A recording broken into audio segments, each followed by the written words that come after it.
So, shapes of orbital. Shape of orbitals or shapes of an orbital, whatever.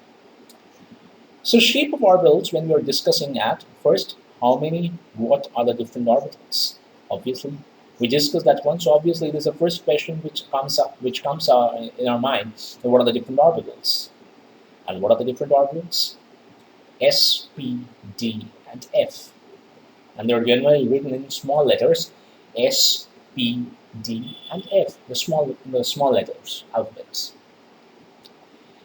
And what is the meaning of this S? It's A, S, P, D, F. Basically, they are uh, it's a short form of a symbolical of a word where S stands for sharp, P stands for principal, D stands for diffuse, and F stands for fundamental.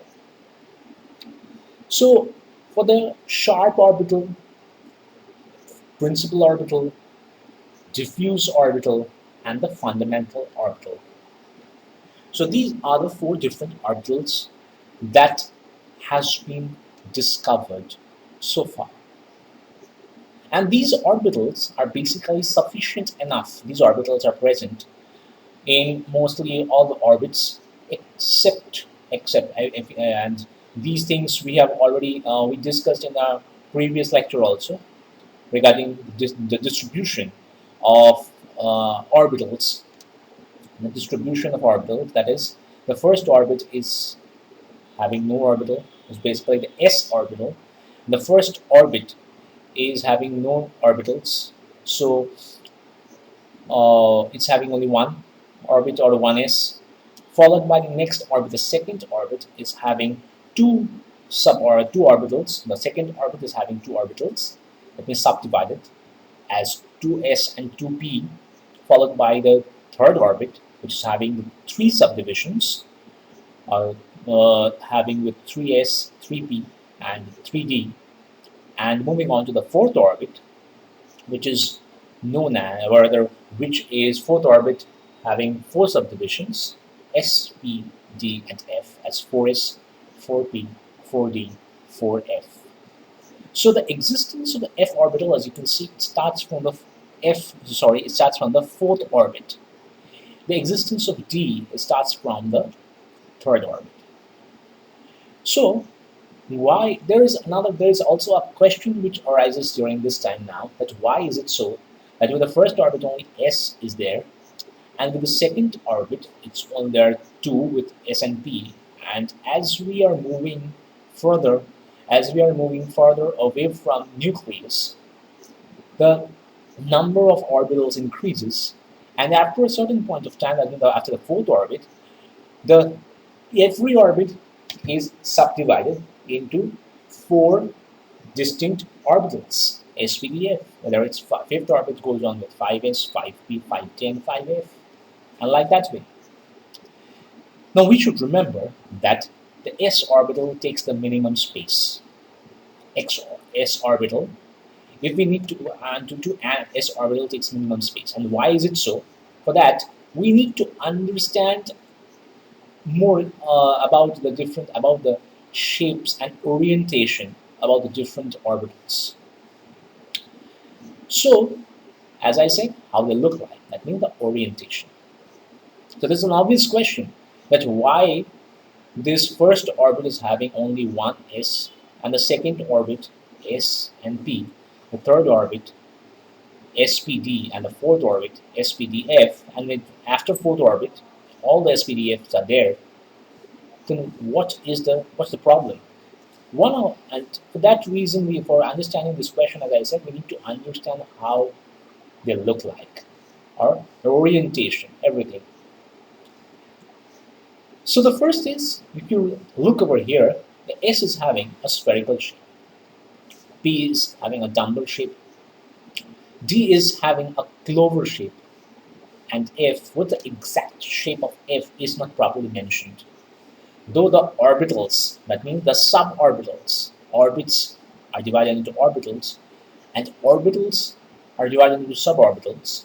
Now, what are the different suborbitals that's mentioned, but how F orbital looks the shape-wise, it's not clearly mentioned. Okay, so if you look about over here, the spherical part, the spherical part is basically uniform. So S orbital is actually uniformly distributed, and this also gives us or provides information that the electron presence within the S orbital is also uniformly distributed. So if we are searching an S orbital, then definitely the probability of finding an electron within the x orbital will be uniform, and it is distributed. It's not. It's a very homogeneous type of distribution. So anywhere, it's throughout. What about P? It's dumbbell shape. So there is a chance of not getting an electron or particular space within the p orbital itself. And what about D? Clover means it's having a very leafy, like a flower-like shape. So that gives a clover, which also having certain positions or locations where there is a possibility or chance of not getting an electron or a particular space within the three-dimensional space of that atom. And that particular points, as we have discussed earlier, those are nodal points, and F, no shape mentioned. So if in the later on when I'll show you the shapes of the F orbital, you may or suborbitals rather. So you may think about that. It is more often looks like uh, a flower-like thing, maybe a sunflower or something like that. But what exactly the shape is, it's not mentioned. Now coming to this, if we go to the details of the s orbital. So s orbital is a spherical one, and within the three-dimensional space of an atom, or within an atom, it is something like this. It's first you can see there's a three-dimensional space represented by x, y, and z, and there's x, y, and z. The smallest orbital, the 1s, is the smallest one, and the spherical shape in having the smallest size and hence the minimum radius. So the minimum radius of an orbital is given by the s orbital, and so that's also from the center of the nucleus. So followed by the 2s orbital, and followed by the 3s orbital, and you can see as with one, the first orbit is having only one s. First orbit is having only one orbital. So the first orbit, so one s orbital. A second orbit represented by the, as you can see, two. So the second orbit, and it's divided into two orbitals. The second orbit. So the s orbital, to the second orbit, the orbital is the s orbital. So the 2s orbital, its the radius is much more compared to the first one. That means away from the center of the nucleus. So as the distance is increasing from the center of the nucleus, the size of the orbital is also increasing. All right, and with 3s it's much more.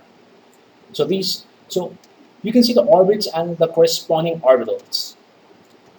So now, if we look into the much more detailing part of this particular orbitals in a much more, what should I say, anatomy, or the cross-sectional part of the first orbital and the second orbital, third orbital, then you will see something interesting. What? Though S is uniformly distributed, it's a very it's a spherical in shape, and within that orbital itself there are no such. It's having a very uniform distribution. For that reason, the first orbital is having no such positions or places where there is there is a least possibility of finding an electron. So there, the conclusion is within an orbital, there are no such chances of obtaining, because it's a spherical, so there are no chances of any position where there is a minimum chance of obtaining or obtaining an electron or getting an electron.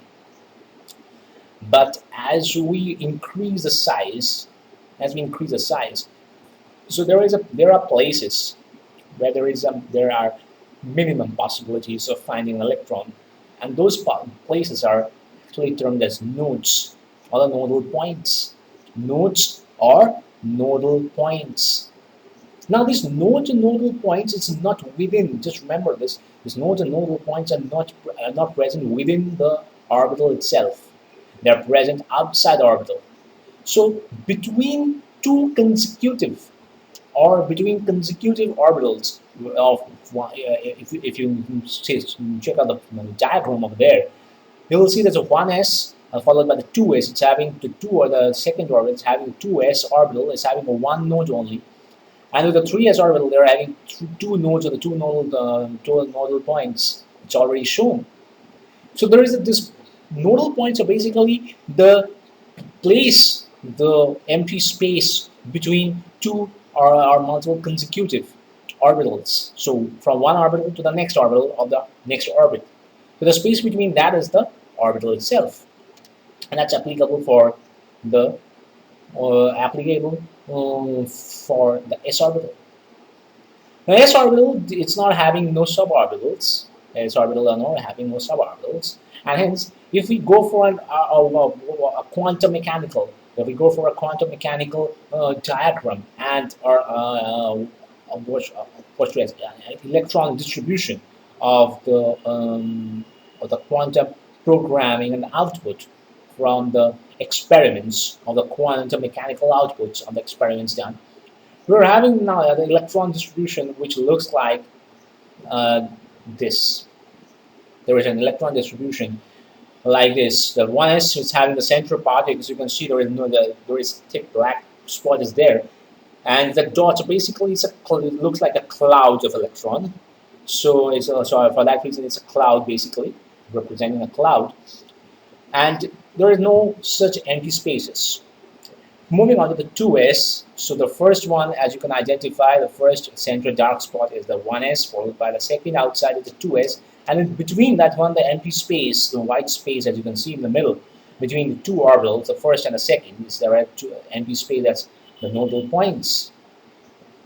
And with the 3s, as you can once again, you can see the distribution of the electrons is comparatively more scattered compared to the 2s. And with 1s, it's highly concentrated.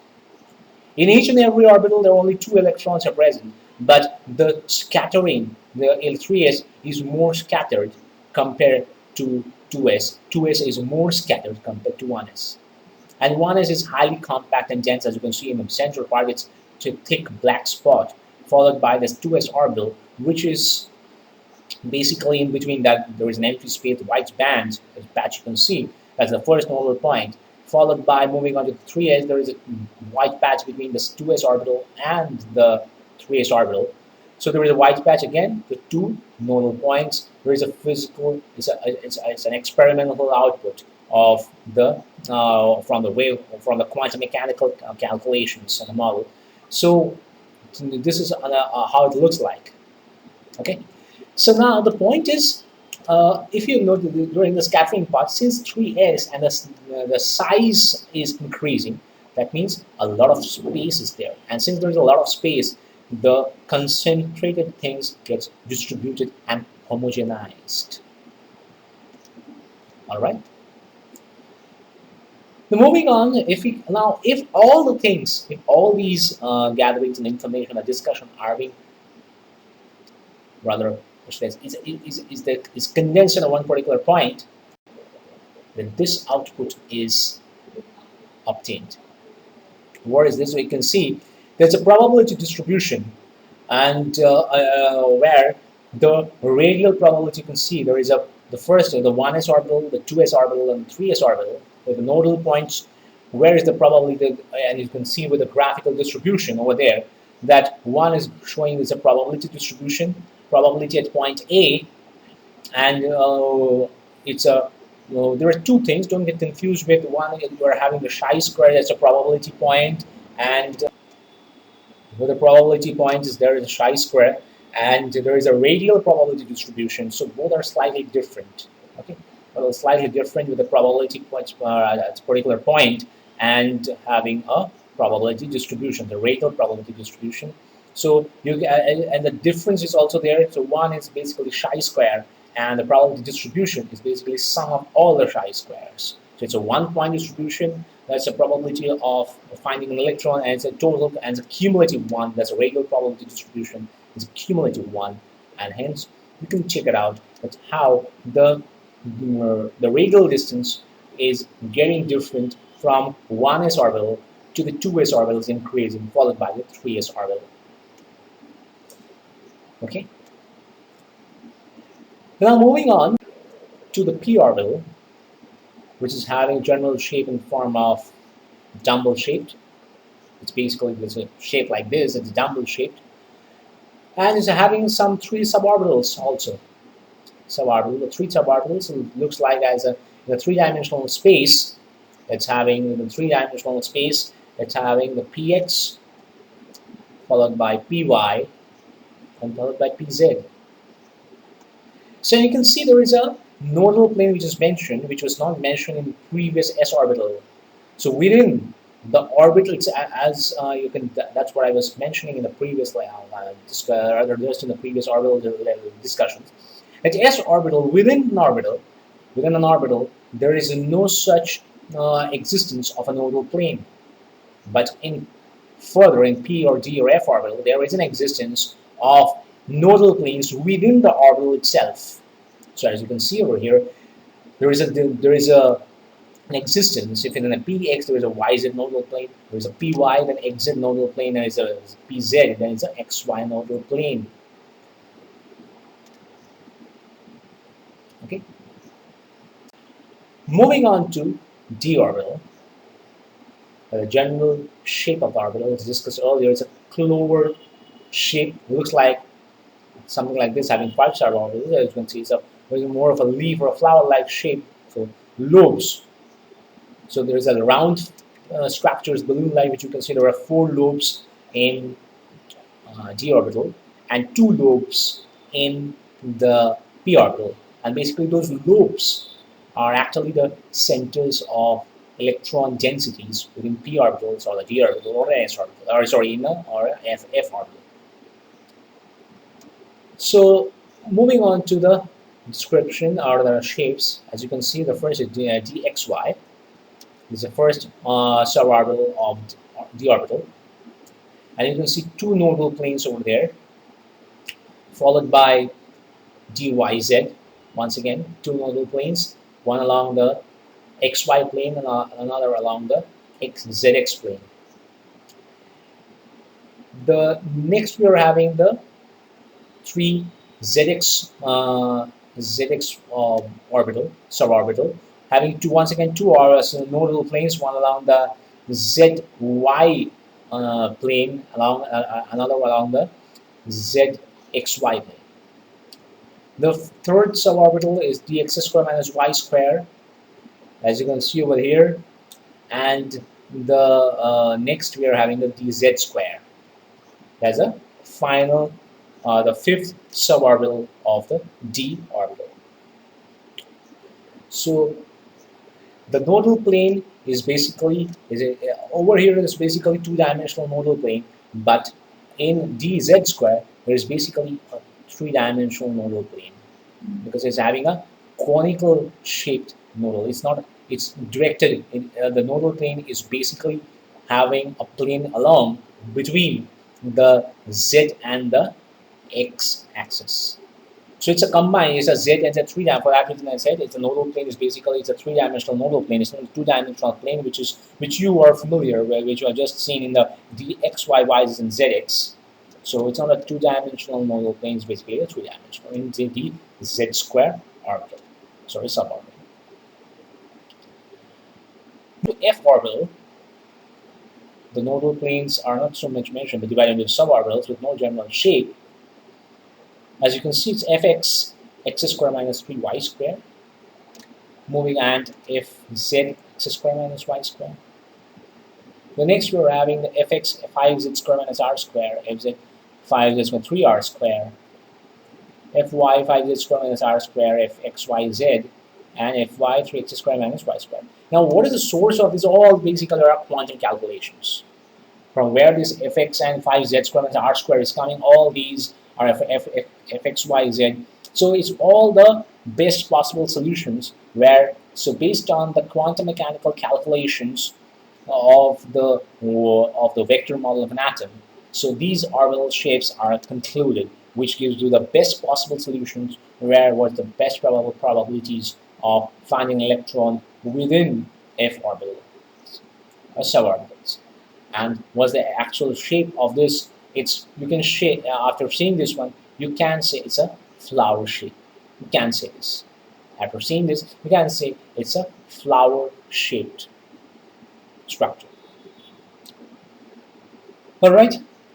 Now, after looking at these many shapes and the orientations of these orbitals, now definitely you must be able to identify now that why the first orbital, that's in the 1s, is having only s, and 2s is having 2s and 2p, and 3s is having 3s, 3p, 3d, and 4 and the f orbital starts from the fourth orbit, because all these orbits, as we are going across, as we moved across from the s to p to d to f, you have seen it's a much complex scenarios are coming up, and the distribution and the orientation of the orbitals require a lot amount of space. So they require a lot amount of space. So due to space constraints, because the first s, the first orbit is having the minimum space. So with that one, only the s orbital is feasible. P, D, and f orbital are not feasible because there is not enough space to accommodate these p and d and the f orbital, because it requires a lot of space to exist. Because if f orbital is there, all these 7 suborbitals has to be there, and all the 7 suborbitals, if you can see, it requires a lot of space. Each an individual orbital is having, it's of a flower shaped, and its shape is structurally totally different, and based on that it requires a lot of, it's a big amount of space which is not available with the first orbital. And hence, as the distance from the nucleus increases, that means the orbit distance increases from the center of the nucleus, the chances of the existence of these orbits increased, and hence it went on smoothly from S to SP to SPD and finally to SPDF. Clear to everyone? I hope so. Now, coming to quantum numbers, which are very much associated with this particular, what should I say, this structure of atoms, and when we are doing this, the wave, or rather the quantum mechanical models of an atom. So quantum numbers do form a very important part of this of this model of atoms, or basically related to orbitals. So now the question is, what is a quantum number? What are quantum numbers? Of this question, they are the mathematical consequence of getting well-behaved solutions from the differential equations that occur from the wave mechanical treatment of atoms. Confused? Just read very slowly now. They are the mathematical consequence. That means they are the outcome. The quantum numbers are basically the result, mathematical result, or the conclusions, or the answers. Consequence means they're basically the answers or results of not an experiment or mathematical results of getting a well-behaved solution. Well-behaved means it was basically an arbitrary solution, and if the quantum numbers, when they are coming into existence, if the quantum numbers are it's not quantum numbers are coming, if they're incorporated into the solution, into the differential equations which are representing the s or the p orbital or the d or the f orbital or any orbit, the differential equations, the quantum differential equations which they are by which the orbits are represented by. So the solutions will be feasible or will be a proper genuine solution. It is only possible when the quantum numbers are incorporated into the equations. Now, why quantum? Because the word quantum comes from the word quanta, which means energy. So these numbers are related to the energy. We are already aware that orbits are also called as energy levels, and they are having very distinct energies also. So then these numbers which you are assigned to them, and not they are also not assigned in a random way. So in a proper, there's a mathematical consequence and an outcome, mathematical solutions. So when they're assigned these numbers leading to a well-behaved outcome, proper solution of the of differential forms of the equations. So those numbers are associated with a particular energy level, and hence it's called quantum numbers. All right. Now, the quantum numbers which are first incorporated were principal, symbolized by N, azimuthal L, and magnetic quantum numbers, which these three quantum numbers were first introduced, and they were not introduced arbitrarily. They're not all introduced arbitrarily. They are having proper explanation and mathematical solutions and calculations, and they are being incorporated into the differential equations of the orbits. So they are not arbitrarily imposed. They are standing on the postulates required to make the models compatible. All right. So they are standing on the postulates required to make the models compatible. Otherwise, incompatible models, their outcomes are having no meaning. There's no sense of that one. So it's a very logically, it has these three quantum numbers or values of principal, azimuthal, and magnetic has been incorporated. Now, the complete wave function thus is expressed as psi NLM. The wave function represented by psi, and now it's represented by as NLM as a complete wave function expressed in terms of this. But spin quantum number was not included in the wave function initially. Yes. So these were the three which were there initially introduced, but spin quantum number was not introduced initially. But later on, a problem happened. What problem happened? Still, after incorporating these three, the principal and all these quantum numbers, the magnetic quantum number, the principal, and the azimuthal quantum number. These quantum numbers, after incorporating also, there is a lacuna which was existing within the expression and the atomic model. It was not completely explaining all the behavior of the electrons and other particles. So what was the problem? This particular previous expression was not considering the electron spinning activity. That means the electrons are rotating and the spinning. So they are the rotational part, the spinning activity that was not getting incorporated, but the electrons are rotating. And for that reason, there was a problem in the vector atomic model, and hence the vector atomic model was recorrected and by considering the spinning electron concept, and the spin quantum number was finally introduced. Thus, the spin quantum number comes into existence, symbolized by S, and thus the revised wave function becomes psi NLMS, which gives a complete description of the components of an atom, and as well as of not only the components, the entire atom itself. Now, what are the values assigned to the quantum numbers? Values. These are the values.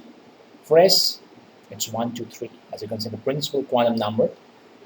For S, it starts because the S orbital starts from the first orbit itself. So N, we already know that S, that the principal quantum number is basically the orbit number itself. So S is having only 1, 2, and 3, and it goes on with the 4, 5, 6, 7, whatever. But S is not having any sort of azimuthal quantum number or M quantum number, magnetic, but it's having spin, plus half and minus half. This plus and half and minus half is basically representing electrons, with plus is to represent the clockwise rotation and minus of anti-clockwise rotation within an orbital itself. Now moving on to the p orbital, it starts with 2 in principal quantum number because its p orbital comes into existence from the second orbit. P orbital comes into existence from the second orbit, and hence its n starts with 2 and goes on to 3 and 4. L is having 1, as mentioned earlier, and M is having minus 1, 0, plus 1, because P is having 3 suborbitals, Px, Py, Pz, so minus 1, 0, plus 1, and S remains the same.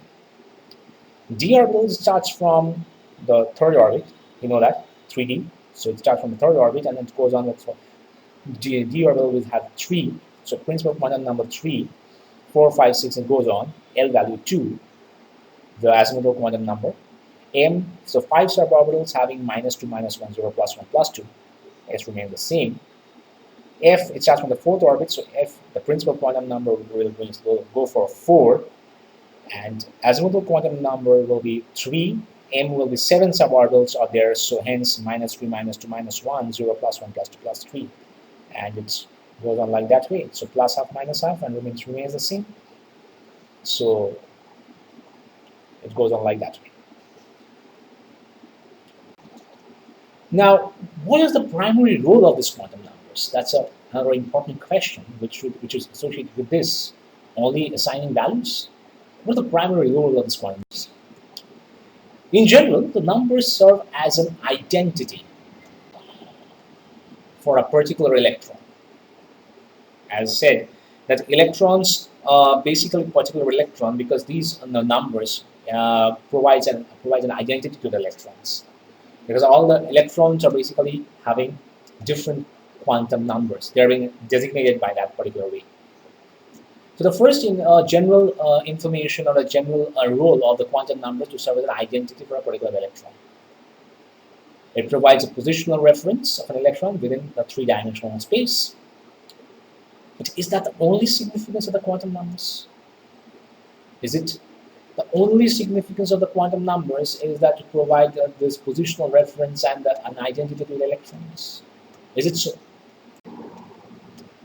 So principal quantum number, which is basically reflects the whether an electron is within an atom or outside an atom. That means whether and that particular information will give us, provides it's required whether an atom is stable or not. So if the electron is outside an atom, then it's an ion, so it's not so much stable. And whether it's all the electrons are within an atom, then the atom is stable. Azimuthal quantum number, also known as the angular momentum quantum number, requires to determine the angular momentum of an electron. And we are very much familiar with this word angular momentum. We have read this word angular momentum or momentum in the Schrodinger's equation as well as the Heisenberg's uncertainty principle. Whether momentum, angular momentum, these terms we have already encountered before with. The magnetic quantum number, which determines the energy of hydrogen-like species in an external magnetic field. That's very important. It determines the energy of hydrogen-like species in an external magnetic field. And regarding the spin quantum number, we already know that one. Regarding the spinning of an electron within an atom or the vector model. So the role of the spin quantum number is already being discussed.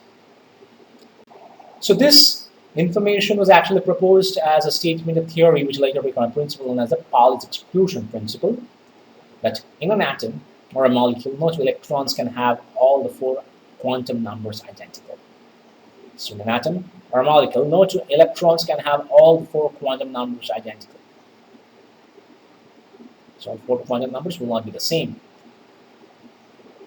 So let's take an example with that. Say the quantum numbers of the second and the fourth electron of 4D, fifth electron of 3p. So 4D orbital for second electron, n equal to principal is 4. We know that the orbit number 4 is given. P, the L value, the azimuthal quantum number is 2, for D it's 2. For m, it's the second electron given, so since it starts with -2, it's -2 -1, it will be, as and it's shown over there. You can see the figure over there is the second electron will be there, not in xy, the second electron, so it starts filling electrons, so it will be in dyz, and for s it's -half. Similarly, for the fourth electron, it will be in the dx square minus y square there, and it will be m for p2, but m will be +1 and s -half. You can consider that we're going for an anti-clockwise rotation, no problem. Anyway, you can go for a +half also. That's also correct. For 3p orbital, for the fifth electron, it will be in the pz. Sorry, not in the not in the pz. Sorry, m equals 3, p equals 1. So m3 means principal quantum number is 3 for the third orbit.